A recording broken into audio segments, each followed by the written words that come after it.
dad, Charlie, a legendary high school basketball coach, Indian Valley South High School, won 4 state championships, and you played for him. And you've said that he was a better coach than you were, and from the descriptions of it, it sounds like he was an even tougher coach than you are, which a lot of people who've seen the way you coach may find that hard to believe. But well, they've never seen him coach. How tough was he? He was real tough. He was very, very demanding. But, you know, you learn so much. And it's kind of like, you know, it's everything else. I think the older you get, the smarter he was, and certainly the respect that you have for what he taught you, the things he taught you. And, you know, you go through, you get tired of hearing the same kind of things, and all of a sudden, you know, now I'm coaching, and now I'm been doing this for 30-some years, and I find myself saying some of the same things that he said, and you know, you get it about 2/3 of the way out, and you're like, man, I never really wanted to say that. But it's the right thing to say, you know. It's just, he was a terrific coach. Someone who didn't give out a lot of compliments, right? It was no matter how well you played. I never got one. You never got one? No, I didn't get one. I was the all-time leading scorer at 2 different high schools, and I never got one. There's not a lot of people can say that, by the way. And no, I never got one. How did that affect your relationship with him? Because you have the father-son thing, you have the coach-player thing, and sometimes you can get lost as to which role we're in today or at the moment.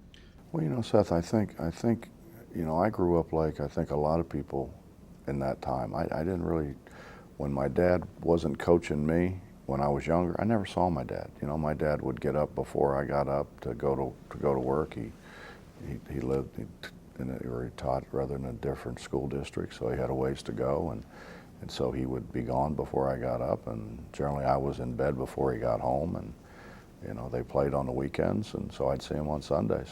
But that was what everybody did, you know. Guys worked different shifts, worked in the mines, you know, worked in a steel mill, and we all grew up that way. You know, that was just the way it was at that time.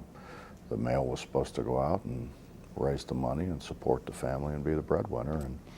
And then when going into my freshman year of high school, my dad wanted to coach me. So, you know, we moved into a different school district, and that's really when I was around my dad a lot. I wasn't around my dad before that.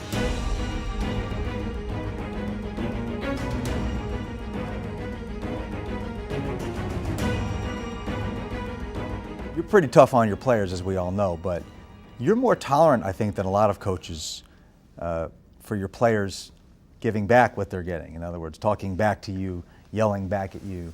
And again, was that not something that he was tolerant of? That to a degree is overblown. But you know, I've had guys that said things to me that made sense.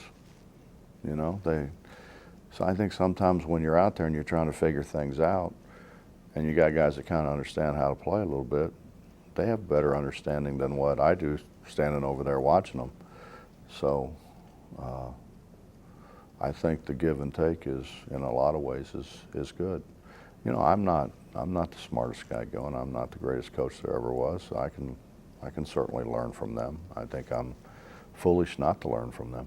Mm-hmm. But it takes an open mind, and I feel like a lot of coaches in that authoritarian position feel like that if they drop that, then they lose what? They lose discipline, they lose control.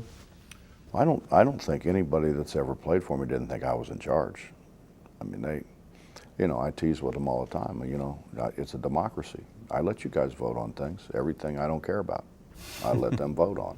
What are you going to have for pregame meal? I could care less. What do uniforms look like? You pick them out. I don't wear them. I don't care. What time we practice on Saturday? I don't care. You know, I let them decide everything I don't care about. And we do have give and take. But at the same time, they know who's in charge. So I don't have that need for, I guess, everybody else to wonder whether I'm in charge or not.